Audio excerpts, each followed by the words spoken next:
మనం ప్రతి వారము కూడా మనం ఆదికాండాన్ని కొన్ని నెలలుగా మనం ధ్యానిస్తూ ఉన్నాము. 18వ అధ్యాయంలో మొదటిగా మనము దేవుని యొక్క సన్నిధిలో ఆదిత్యము అంటే ఏంటో, ఆదిత్యము వలన ఎరుగక అనేకులు దేవునికి సమీపస్తులు ఎలా అయ్యారో మనం చూసాము. తదుపరి ఆయన సన్నిధిలో విశ్వాసికి అవిశ్వాసికి ఉన్న వ్యత్యాసము చూసాము. ఆ తర్వాత మరలా పోయిన వారము ఏం చెప్పుకున్నాం మనం? పోయిన వారం ఏమండి, మనం బలహీనులమని దేవుడు బలపరిచేవాడని కూడా మనం చెప్పుకున్నాము. కాబట్టి ఈ 18వ అధ్యాయంలో ఈరోజు దీన్ని ఆఖరి క్లియర్ చేద్దాం. ఇది 4వ ప్రసంగంలో ఉంది కదా, 4వ ప్రసంగం ఇది. 18వ అధ్యాయము 22 నుండి కొన్ని వచనాలు మనం చదివితే అక్కడ మనకు ఒక విషయం తెలుస్తుంది. 22 ఒక 28 వచనాల దాకా మనం చదువుదాము ఉత్తర ప్రత్యుత్తరంగా. అందరూ కూడా ఆదికాండం తీయండి. ఆ మనుషులు అక్కడ నుండి తిరిగి సొదొమ వైపు వెళ్ళిరి. అబ్రహాం ఇంకా యెహోవా సన్నిధిని నిలుచుండెను.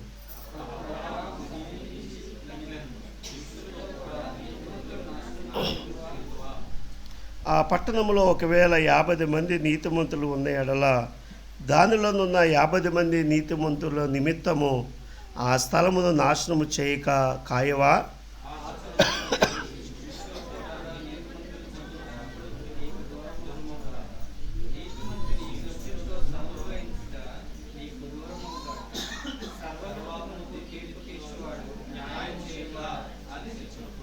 యెహోవా సొదొమ పట్టణములు 50 మంది నీతిమంతులు నాకు కనబడిన ఎడల వారిని బట్టి ఆ స్థలం అంతటినీ కూడా కాయుదును అనెను.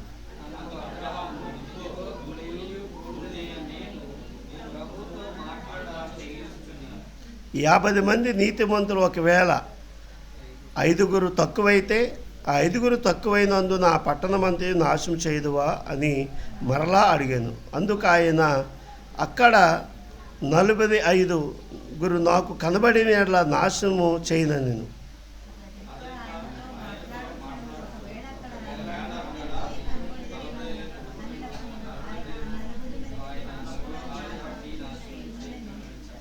దేవునికి స్తోత్రం కలుగునుగాక. నీ దగ్గర జ్ఞానం ఉందా? జ్ఞానాన్ని బట్టి నీ అనుభూతిని ఇతరులతో పంచుకోవాలి. ఆ జ్ఞానాన్ని ఇతరులకు పంచి నువ్వు ఆనందాన్ని అనుభవించాలి. బలం ఉందా? బలహీనులకి సహాయం చేసి ఆ ఆనందాన్ని బట్టి, దేవుణ్ణి బట్టి, నీకు ఇచ్చిన సామర్థ్యతను బట్టి దేవుణ్ణి మహిమపరచాలి, నువ్వు కూడా ఆనందించాలి. ధనముందా? అది కూడా ఇతరులకి మహిమార్థమే, ఇతరుల యొక్క అవసరార్థమే దాన్ని ఉపయోగిస్తూ దేవుణ్ణి మహిమపరుస్తూ నీవు కూడా ఆనందాన్ని అనుభవించాలి. అనుభూతి చెందడమే మానవ జీవితం యొక్క పరమార్థం. దేవునికి స్తోత్రం కలుగును గాక. అండ్ అనుభూతి లేనివాడు పశువులలో ఒక వింత పశువు అన్నమాట. అనుభూతి చెందనివాడు పశువులలో ఒక వింత పశువు. అంటే పశువుకు కూడా ఏముంటుందండి? అనుభూతులు ఉంటాయి. కానీ ఈ వ్యక్తికి అసలు ఏ అనుభూతి ఉండదు. ఆ స్త్రీలాగా కదా. ఆ స్త్రీ దగ్గర దేవుడు ఎన్ని వాళ్ళు అన్నీ ఇచ్చాడు, బిడ్డలను ఇచ్చాడు, ఆస్తిని ఇచ్చాడు, అన్నీ కూడా అనుభవించేటువంటి సామర్థ్యతను కూడా ఇచ్చాడు. కానీ ఏది కూడా అనుభవించకుండా తను తాను మరణానికి అప్పగించుకుంది.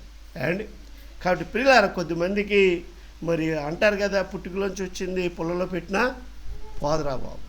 కొద్దిమందికి ఏంటో ఆ పిసినారితనం లేకపోతే అలాంటి అదొక మానసికమైన రోగం అనుకుంటాను నేను. అదొక మానసికమైన రోగం కదా. ఎందుకు ఈ మాటలన్నీ చెప్తున్నాను అంటే, ఇక్కడ అబ్రహాము అనే ఆయన ధనవంతుడైన వ్యక్తి. దేవుని స్తోత్రం. అబ్రహాం ఎవరు? ధనవంతుడు అన్నమాట. అయితే ఈ ధనవంతుడికి ఒక పిచ్చి ఉంది. ఏంటి ఆ పిచ్చి అంటే, ఎప్పుడు కూడా ఇతరుల క్షేమం కోసం ఏడవడం, ఇతరుల క్షేమం కోసం అడగడం, ఇతరుల క్షేమాన్ని ఆలోచించడం. ఏమండి, ఈయనకున్న పిచ్చేంటి? ఏంటి, దేవుడు ప్రత్యక్షమయ్యాడు. దేవుడు ప్రత్యక్షమైతే అబ్రహాము వేసిన ప్రశ్న ఏమిటి అంటే, అబ్రహాంతో చెప్పాడు ఆయన. ఏమన్నాడంటే, అరే బాబు, నేను ఇలా పలానా రాష్ట్రాన్ని నేను నా కన్ను దృష్టికి వచ్చింది, అక్కడున్న ప్రజలు చాలా భయంకరమైన పాపాత్ములు అంటే ఆయన అంటున్నాడు, అలాంటి పాపాత్ములు అని దేవుడు చెప్పినా సరే, అరే దేవుడికి ముందే పాపాత్ములు అంటే వాళ్ళు అసలు మనుషులేనా అని అనుకోవడానికి బదులుగా ఆయన దగ్గరికి వచ్చి ఇలా అంటున్నాడు. ఏమంటున్నాడంటే, ఇదిగో ప్రభువా, ఒకవేళ నువ్వు అన్నట్లుగా అక్కడ 1,00,00,000 మంది పాపాత్ములు ఉండొచ్చు, మంచిదే. కానీ ఆ 1,00,00,000 మందిలో ఒక 50 మంది అయినా నీతిమంతులు ఉండొచ్చు కదా.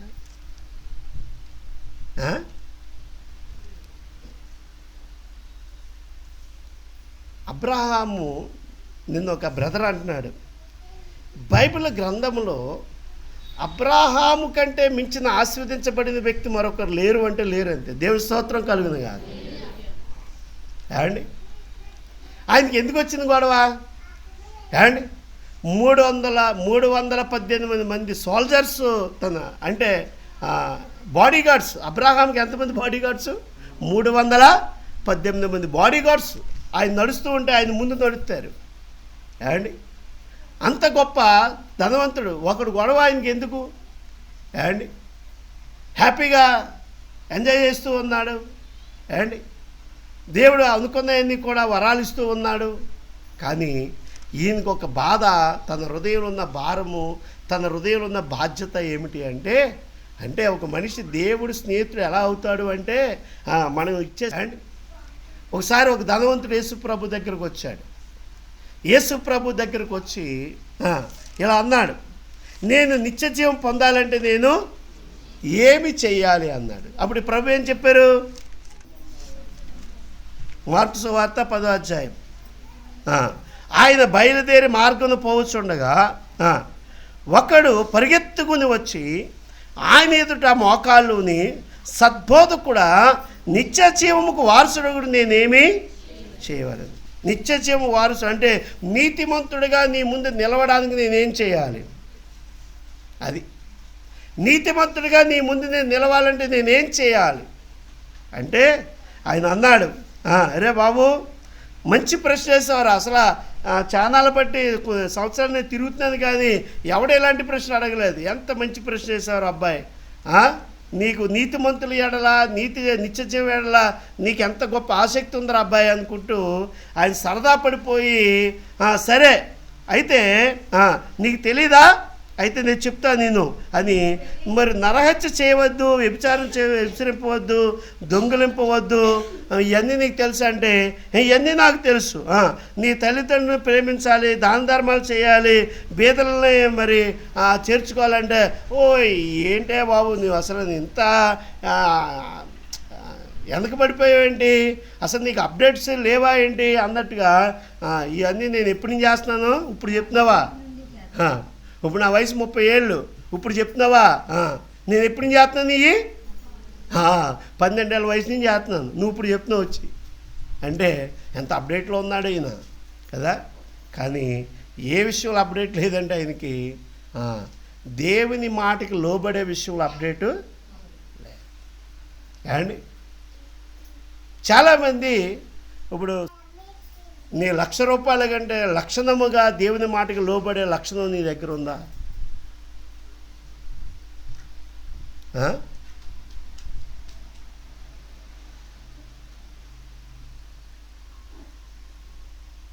అబ్రహాము దగ్గర ఉంది అది. దేవునికి స్తోత్రం కలుగును గాక. అండ్ ఆ వ్యక్తి చెప్పాడు, రే బాబు, నువ్వు చాలా మంచివాడివి, నువ్వు నిత్య జీవానికి కొద్దిగా జస్ట్ ఒక అడుగేసావంటే నిత్య జీవంలోకి వెళ్ళిపోతావు, నువ్వు మరణాన్ని దాటేస్తావు, మరణపు లోయ దాటేస్తావు నువ్వు ఇంకా. అయితే నీకున్న ఆస్తిని బీదలకు పంచిపెట్టి నువ్వు వచ్చి నన్ను నువ్వు అడిగిన దానికి సమాధానం ఇదే అంటే ముఖం ఎంత అయిపోయిందంట, వచ్చేవాడు ఎంత ముఖంతో వచ్చాడు, ఇంత పెద్ద ముఖంతో వచ్చాడు. ఇప్పుడు ఎంత అయిపోయింది, తన ముఖం మీద చిన్నబుచ్చుకొని అక్కడి నుండి వెళ్ళిపోయింది. మళ్ళీ నీకు ఎక్కడికైనా అబ్రహామా ఏమంటాడు, తండ్రివైన అబ్రహామా, చదవండి నాన్న 25 వచనం చదవండి. అందుకు అబ్రహాము కుమారుడా, చూడండి అబ్రహాం గారు కూడా ఆయన్నే తోసివేయడం లేదు. నా కుమారుడు అయిన అబ్రహామా, కుమారుడా నీ జీవిత కాలమందు ఎలాగంట ఏమండి, మనిషి ఎప్పుడు కూడా తనకిష్టమైనట్టు నడుచుకుంటాడు. కాబట్టి లోబడే లక్షణము కొద్దిగా కష్టం, లోబడే లక్షణము కొద్దిగా కష్టం. కష్టం లేకుండా భక్తి చేయాలనుకుంటే అది మీకు నష్టం, అది మీకు నష్టం. అండ్ భక్తి కోసం కష్టపడాలి, ఒక తీర్మానం ఉండాలి. ఎవరి కోసం అంటే నా దేవుడిని నేను గొప్ప చేయాలి. కానీ ధనవంతుడు ఎవరిని గొప్ప చేసుకున్నాడు, బ్రతికినంతకాలము నీ ఇష్టానుసారంగా నీవు చదువుతారా నాన్న ఆ పదం, నీకిష్టమైనట్టు సుఖము అనుభవించితివి.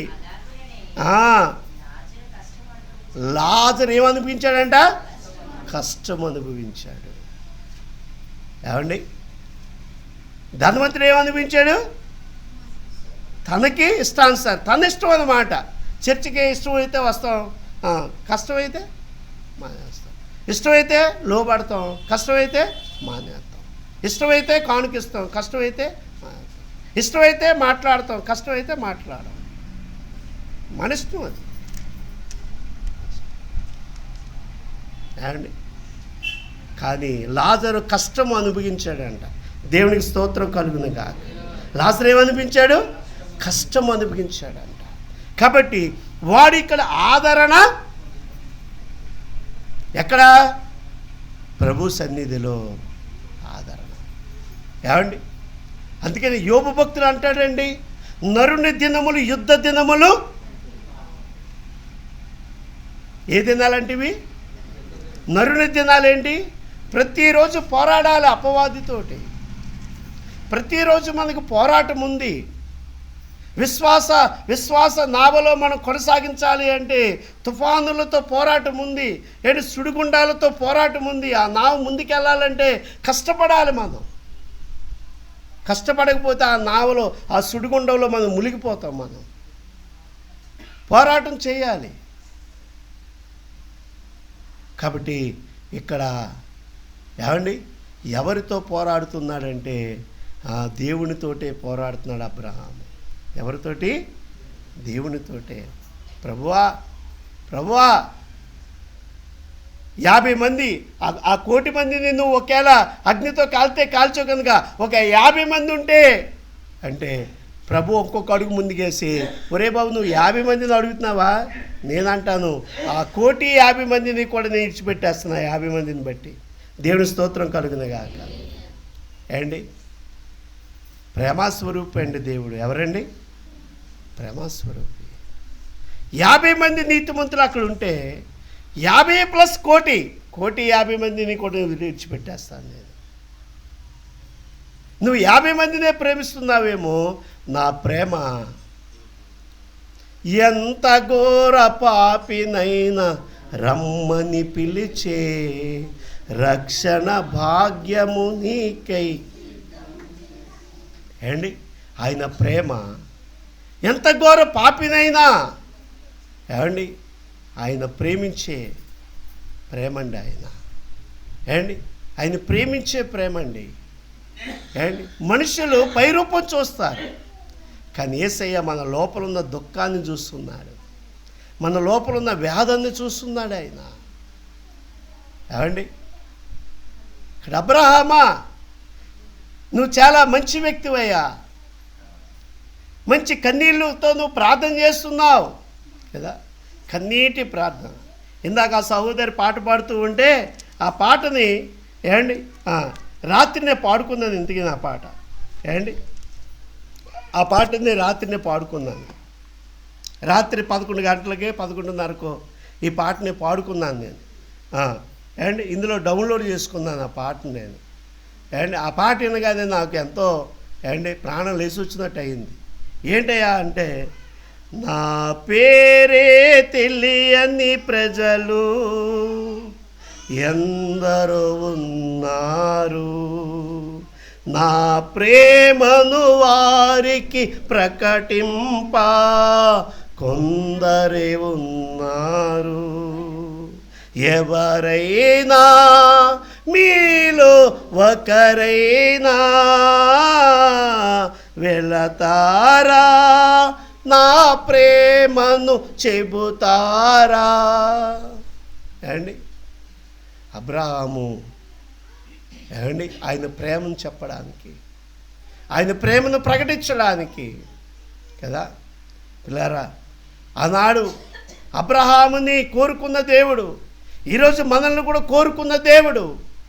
దేనికోసమంటే ఒక్కటే, అబ్రహాము విజ్ఞాపన చేస్తున్నాడు, ప్రభువా వాళ్ళందరూ పాపం చేసిన మాట వాస్తవమే, వాళ్ళేమి మంచి వాళ్ళని నేను అనడం లేదు ప్రభువా, నువ్వు న్యాయవంతుడివి, నువ్వు తీర్పు తీర్చినప్పుడు నిర్మలుడివై ఉన్నావు, మా పాపాలకు తగిన కార్యమే జరుగుతూ ఉంది, మా పాపాలకు తగిన శిక్షే మా మీదకి వస్తూ ఉంది, మా పాపాలకు తగినదే మరణం. ఇది తప్పు కాదు నాయన. కానీ ఎక్కడెక్కడో ఏదో మూల లాజర్ లాంటి వారు ఏదో మూల ఒక 50 మంది ఉండకపోతారా అంటే ఆయన అంటాడు 50 మంది కాదయ్యా, ఇంకా తక్కువ ఉన్నా 45 మంది ఉన్నా. చివరికి ఆయన ఎక్కడికి వచ్చేస్తాడు అంటే, ఒకవేళ 10 మంది ఉంటే ఎంతంట, ఒక్క 10 మంది ఉన్నారేమో, 1,000,000 + 10 పర్వాలేదు. ఆ 10 మందిని బట్టి కూడా 1,000,000 మంది నేనేం చేస్తాను ఏమండి. కాబట్టి నేను ఒక మాట మీ ముందు ఉంచాలనుకుంటున్నాను. నా ఇష్టం, ఎవరిష్టం ఇది? ప్రభు మాటకి లోబడే లక్షణము కొద్ది కష్టం, అది కొద్దిగా కష్టం ఏమండి, అది కొద్దిగా కష్టం. అందుగురించే సద్భక్తి చేయదలిచిన ఎడల శ్రమ అనుభవించక తప్పదు. బైబిల్ చెప్పింది తెలుసండి మీకు. మీలో ఎవరైనా సద్భక్తి చేయదలిచిన ఎడల వారు శ్రమ అనుభవించక తప్పదు. శ్రమ లేకుండా సద్భక్తి రాదు. శ్రమ పడకుండా సద్భక్తులుగా మనం మార్చబడలేం, మంచి భక్తిపరులుగా మనం మార్చబడలేం కదా పిల్లారా. కాబట్టి అబ్రహాము ఎందుకు అంత భక్తుడు అవ్వగలిగాడు అంటే పిల్లారా, తను చాలా ధనవంతుడు, చాలా బలవంతుడు పిల్లారా. కానీ ఏనాడు కూడా తన ఆలోచనలు ప్రభు ఎదుటి పెట్టాడు, కానీ తన ఆలోచన ప్రకారం ఎప్పుడు బ్రతకలేదు. దేవుని స్తోత్రం కలుగునుగాక. ప్రభు ఆలోచన చెప్తూనే బ్రతికాడు ఆయన. అందుగురించే అబ్రహాము నా స్నేహితుడు అన్నాడు ఆయన.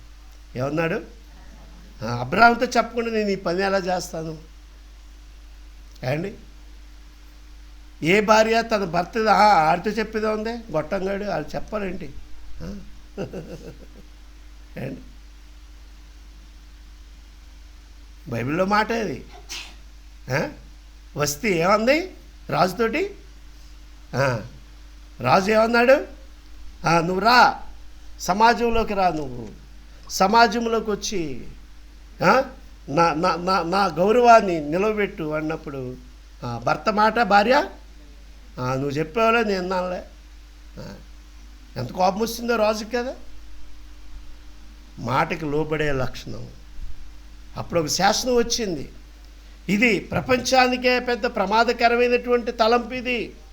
కాబట్టి ప్రతి భార్య ప్రతి భర్తకి లోబడాలి, ప్రతి భార్య తన భర్తకి లోబడి జీవించాలి. ఏండి అన్యరాజు ఆయన, కానీ ఎంత ధన్యకరమైన మాట చెప్పాడు. అండ్ ఎఫెసీయులకు రాసిన పత్రికలో మరలా మనకు ఆ మాట అక్కడ కనబడుతుంది. ఏమందండి? భార్యలారా మీ భర్తలకు మీరు ఏం చేయండి? లోబడండి. ఆ రోజున కూడా బైబిల్ చదువుతున్నట్టుగా నటించారు శాస్త్రుల పరిచయులు, ప్రార్థన చేస్తున్నట్టుగా నటించారు శాస్త్రుల పరిచయులు. అందుగురించే సున్నము కొట్టిన సమాధులారా, వేషధారులారా, ఏమన్నాడు ఆయన? వేషధారులారా, మీరు పైకి నటిస్తున్నారు, మనుషులు చూడాలని చేస్తున్నారు అన్నీని, కానీ దేవుడు చూడాలని మీ ప్రార్థన ఏనాడు చేయలేదు. దేవుడు వినాలని మీ కార్యాలు ఎప్పుడు చేయలేదు. ఇక్కడ అబ్రహాము విజ్ఞాపన ఎంత ఉన్నతమైన విజ్ఞాపన. కాబట్టి ప్రియులారా, అబ్రహాము యొక్క విజ్ఞాపన ఎంత అమూల్యమైన విజ్ఞాపన అంటే, చూడండి తన వారసులు ఎవరైతే మేము అబ్రహాము కుమారులము అని ఎవరైతే అనుకుంటారో వారిలో ఈ పశ్చాత్తాపము, ఈ యొక్క ప్రాముఖ్యత తప్పకుండా వారి జీవితాల్లో మనకు కనబడుతుంది. నిర్గమాకాండం 32 చదవండి. నిర్గమాకాండము 32. అయ్యో అయ్యో నీవు వారి పాపములను పరిహరించితివా? లేని ఎడల చూడండి, నీవు రాసిన నీ జీవ గ్రంథములో నుండి నా పేరు తీసేనాయన, నా పేరు తీసే బాబు, బాబు బాబు వాళ్ళు నా బంధువులు ఆయన. అయ్యా నీ ప్రజలయ్యా వాళ్ళందరూ నీ బిడ్డలు నాయన. వాళ్ళందరూ నశించిపోయినప్పుడు ఎంతమంది ఇన్ని కుటుంబాలు కన్నీటి పాలైపోతూ ఉంటే నేను ఒక్కడిని వచ్చి నేను అక్కడికి వచ్చి ఎలా ఆనందంగా ఉండగలుగుతాను? నా పేరు కూడా తీసేది ఆయన. ఏమన్నాడు? నా పేరు కూడా తీసేది. నా పేరు నేను ఒక్కడిని ఇప్పుడు ఆ పరలోకం వచ్చేసి ఆనందించేసేది ఏమి లేదయ్యా. ఏమండి? ఎంత భారం అండి సాటివారి ఎడల, ఎంత బాధ్యత కనపరుస్తున్నాడు. ఏమండి? ఏం చేశారు ఆ ప్రజలంటే, ఏమండి దేవుడి దగ్గర మోసే మాట్లాడడానికి వెళ్తే కింద వాళ్ళు ఒక ప్రతిమను చేసుకొని, ఒక బొమ్మను చేసుకుని, ఇంక ఆ బొమ్మకి దండాలు పెడుతూ బలులిస్తూ వాళ్ళ ఇష్టానుసారంగా వాళ్ళు ప్రవర్తిస్తడం మొదలెట్టారు. ఏమండి? దేవుడి కోపం వస్తుంది. నీ ద్వారా మరలా నేను ఒక రీక్రియేషన్ చేస్తాను, వీళ్ళందరిని ఇప్పుడే చంపేస్తానని దేవుడు కొందరు చేయగానే అడ్డుపడిపోయాడండి దైవజనుడు. వద్దు బాబయ్య, వద్దు నాయన, వద్దు బాబు, వాళ్ళు నశించిపోతే నీకు మహిమలో వస్తుంది నాయన. వాళ్ళు మార్చుకో బాబు, వాళ్ళు మార్చుకో నాయన, వాళ్ళు మరణానికి అప్పగించొద్దు బాబు. ప్రియులారా, దైవజనుని యొక్క ప్రేమ, దైవజనుని యొక్క కన్నీళ్ళు దేవుని కోపాన్ని చల్లార్చి మరణ పాత్రలు అవ్వాల్సినటువంటి ఆ ప్రజలందరికీ కూడా జీవాన్ని ప్రసాదించాడు. ఈరోజు నువ్వు కార్చే కన్నీళ్ళు,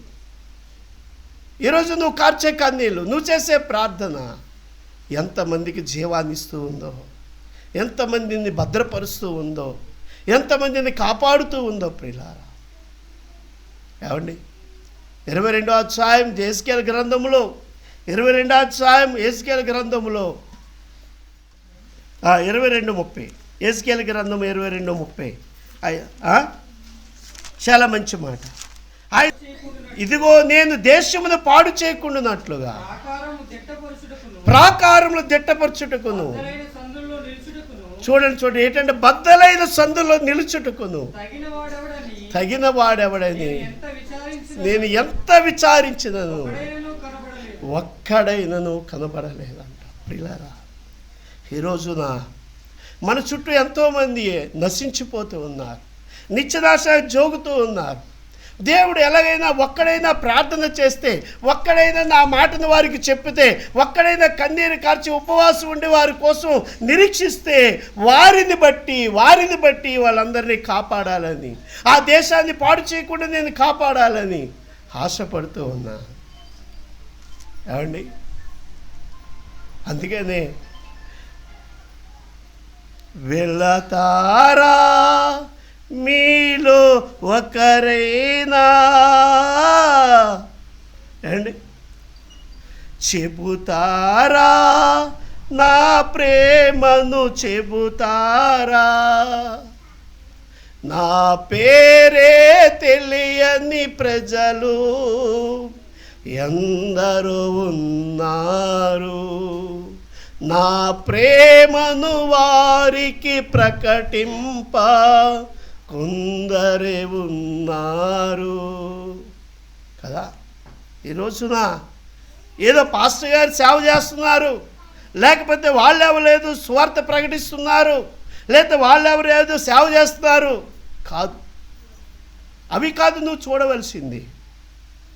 దేవుడు నిన్ను పిలిచాడు, నీకోసం ఆయన ప్రాణం పెట్టాడు, ఆయన నీకోసం ఆ 3 మెరకుల మధ్య వేలాడాడు. నీకోసమే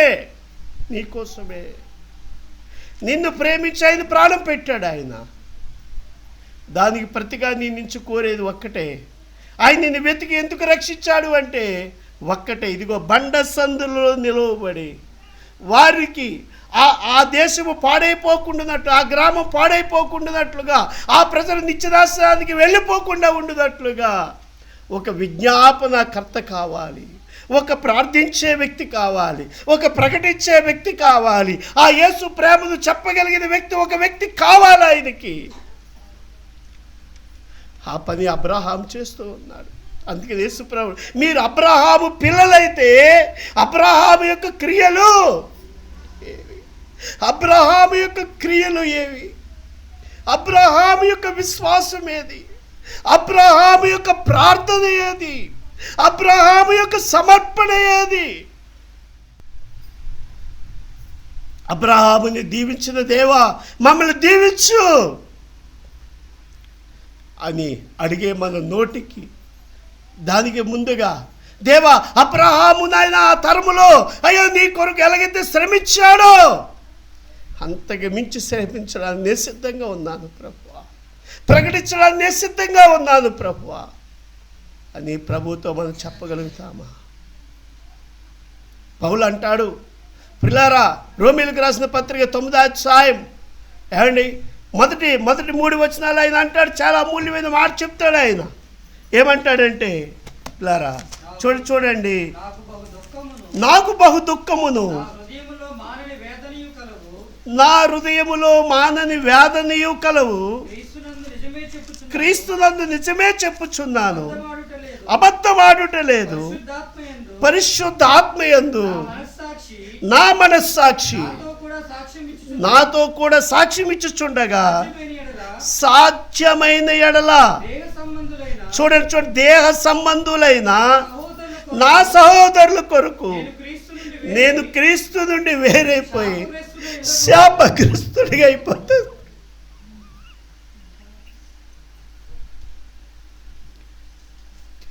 అవును, మోసే అంటున్నాడు, ప్రభువా దేవా ఆ ప్రజలు లేని పరలోకం నాకు వద్దు ప్రభువా, నేను నీకు వేరైపోయి నీ జీవ గ్రంథంలో నా పేరు తుడిచే, మొదట నన్ను చంపే ప్రభువా, మొదట నన్ను చంపే. పౌలు అంటున్నాడు, నా దేహ సంబంధులు రక్షణ లేని ఎడల, నా దేహ సంబంధులు రక్షింపబడతారు అంటే నేను శాపగ్రస్తుడిని అయిపోతాను బాబు, నేను చచ్చిపోతాను ప్రభువా, నేను నరకానికి వెళతాను ప్రభువా.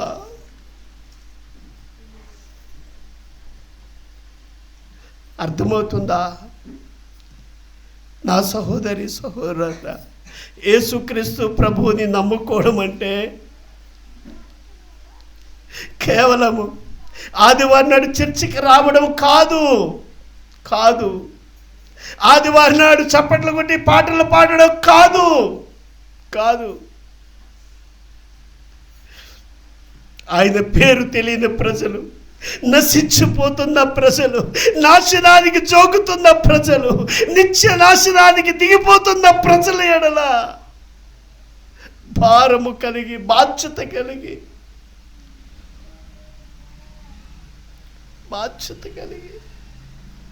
నువ్వు నిర్వర్తించవలసిన కార్యం అదే క్రైస్తవ్యం, అదే విశ్వాసం. ఈ రోజున నా దేవుని యొక్క ప్రేమ నిన్ను ప్రేమించి నీ కొరకు ప్రాణము పెట్టి ఆయన నిన్నెందుకు రక్షించుకున్నాడో తెలుసా? నశించిన దానిని ఎందుకు రక్షించాలని. అబ్రహాం ఆ పని చేస్తున్నాడు. ప్రభువా, దుమ్మకి ధూళికి సమానమైన వాడిని బాబు, తెగించి నీ ముందు మాట్లాడుతున్నానని నువ్వేమీ అనుకోవద్దయ్యా. నా తోటి వారు నశించిపోతారయ్యా, నా చుట్టూ ఉన్న సహోదరులు నశించిపోతున్నారయ్యా. 50 మంది నీతిమంతులు ఉన్నారేమో, 10 మంది నీతిమంతులు ఉన్నారేమో, వారిని బట్టైనా వారిని క్షమించయ్యా. ప్రియులారా, ఈ రోజున ప్రభు బలలో చేయివేస్తున్న నీ జీవితం, నా జీవితంలో ఈ అభిషేకం ఉందా? ఈ ఆతృత ఉందా? ఎదుటి వారు నశించిపోతున్నారనే కనీస ఇంగిత జ్ఞానం సురహ ఉందా నీకు? పిల్లరా, ఆలోచన చేయండి. పిల్లల వలె మనము ఆయన పని చేయదుము. ఆయనకి ఇష్టానుసారులుగా ఆయన్ని ఆనందపరిచేవారముగా. పిల్లరా, ఎంత అద్భుతమైనటువంటి మాట ప్రభు. చూడండి ఆయన లూకాసు వార్త 15వ అధ్యాయంలో ఆయన చాలా అమూల్యమైన మాట మనకు తెలియజేస్తూ ఉన్నాడు. ఆయన చాలా అమూల్యమైన మాట మనకు తెలియజేస్తూ ఉన్నాడు. ఇదిగో ఆయన ఆనందిస్తాడంట ప్రియులారా. 7వ వచనం అంటున్నాడు, ఇదిగో అటువలనే మారు మనసు అక్కరలేని 99 మంది నీతిమంతుల విషయమే కలుగు సంతోషము కంటే మారు మనసు పొంది ఒక్క పాపి విషయమే పరలోకమందు ఎక్కువ సంతోషము. నా తండ్రికి ఒక్క పాపి రక్షణ పొందుట వలన ఎంతో సంతోషం. మనం మేకపోతుని బలి ఇచ్చి అది భోజనాలు పెట్టడం వలన సంతోషం కాదు, కానీ ఒక్క పాపి రక్షణ పొందుట వలన ఆయనకి ఎంతో సంతోషం.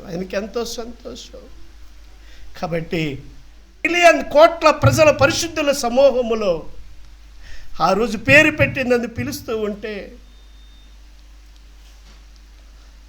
ఆనందానికి అవధులు ఉండవు ప్రియులారా. అలా నిన్ను పిలుస్తూ ఉంటే ఒక దైవజనుడిగా, మీకోసం కన్నీరు కాచి ప్రార్థన చేసిన ఒక దైవజనుడిగా నా సంతోషానికి అవధులు ఉండవు. కానీ ప్రియులారా, దయించి మరొక్కసారి నేను మీకు ప్రాధాయపడుతూ చెప్తూ ఉన్నాను.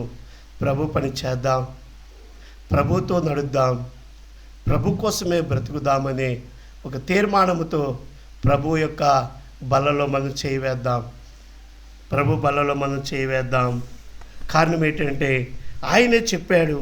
ఏమన్నాడు అంటే, ఇదిగో కొరింథీయులకు రాసిన పత్రిక 11వ అధ్యాయము 25వ వచనంలో ఆయన ఇలా అన్నాడు. కొరింథీయులకు రాసిన పత్రిక ఆ ప్రకారమే భోజనమైన పిమ్మట ఆయన ఒక పాత్ర ఎత్తుకొని, ఈ పాత్ర నా రక్తము వలన క్రొత్త నిబంధన, మీరు దీనిలో త్రాగునప్పుడల్లా నన్ను జ్ఞాపకము చేసుకున్నట్టుగా దీనిని చేయుడని చెప్పాను. మీరు ఈ రొట్టెను తిని ఈ పాత్రలో తాగినప్పుడల్లా ప్రభువు వచ్చే వరకు ఆయన మరణము ప్రచురించుదురు. ఏం ప్రచురిస్తారంట? ఆయన మన పునరుత్థానాల్ని మనం ఏం చేయాలి? అమ్మా, నీ పాపముల కొరకు ఆయన మరణించాడు, ఇదిగో నీ నిత్య జీవం కొరకు ఆయన పునరుత్థానుడయ్యాడు. కాబట్టి మరణము నీ ఎదుట ఓడిపోయింది, జీవము నీ కొరకు దాచబడింది. రండి, జీవములో ప్రవేశించండి, నశించుచున్న వారులారా రండి జీవములోకి అని ప్రచురించు వారముగా మనం ఉండాలి. అది దేవుడు మన పిలవడంలో ఉన్న ఆయన ఆంతర్యం. అదే. అందుకోసమే నువ్వు క్రైస్తవుడు అయ్యావు, క్రైస్తవ మార్గంలోకి వచ్చావు. కాబట్టి ఆలోచన చేద్దాం, మోకరిందాం.